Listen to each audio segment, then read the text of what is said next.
Welcome to Battle Talk. I am Don Battlehawk, and I want to talk to you today about a player. That's right, it's time for a Battlehawk Battle Talk. Talking of the Battlehawk, player profile for Tyler Neville, number 81 of the St. Louis Battlehawks. He is out for the season, yes, but he has earned this profile. So let's talk about him a little bit so you know who the man was that made clutch plays that got us this far into the season. He is a tight end for the St. Louis Battlehawks. He was born on March 1st, 2001 in Maryland. That's where he's from. College football, he played for Harvard and Virginia. So he has an Ivy League college history. Interesting. When it comes to his pro football history, it's not really long. He was undrafted by the NFL. Another player on the Battlehawks who was undrafted by the NFL that has played dividends for us. And then signed as an undrafted free agent by the Dallas Cowboys. He was selected by our Battlehawks on January 14th, 2026. Let's hope he heals up and is ready to play for us next season. And that is my player profile on Tyler Neville. Now, I do want to talk about injuries. Now, I think that the Battlehawks are still in a good place, even with our injuries.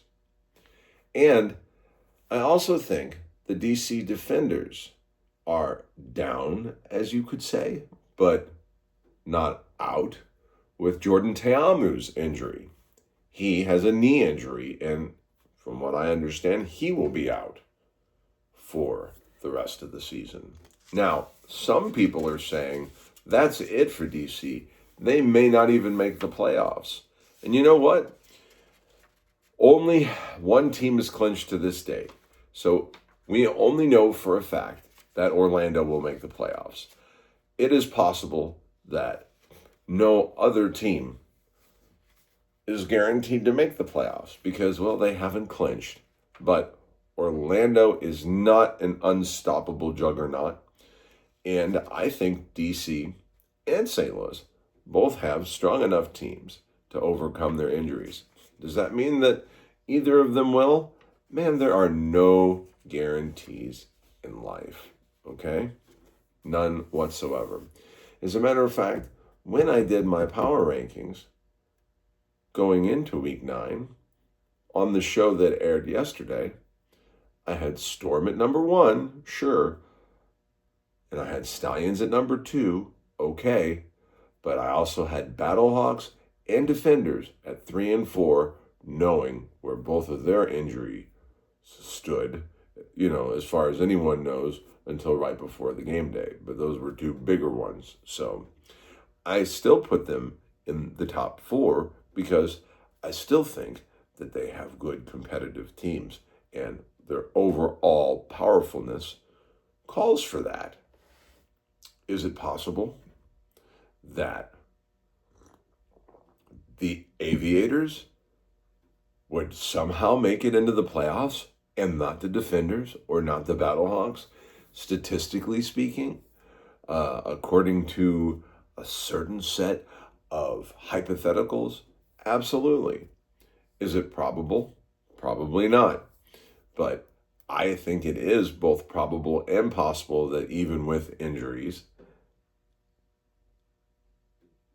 and I don't know, no team ever being perfect, that the Battlehawks and the Defenders could still both make the playoffs, as well as the Stallions or the Kings, and even the Renegades.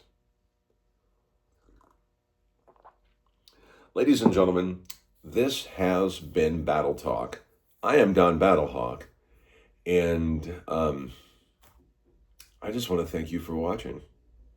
This is a fun hobby of mine. Now, I spent last night doing a 1, 2, 3, 4, 5, 6, 7, 8. Oh my, what is wrong with me?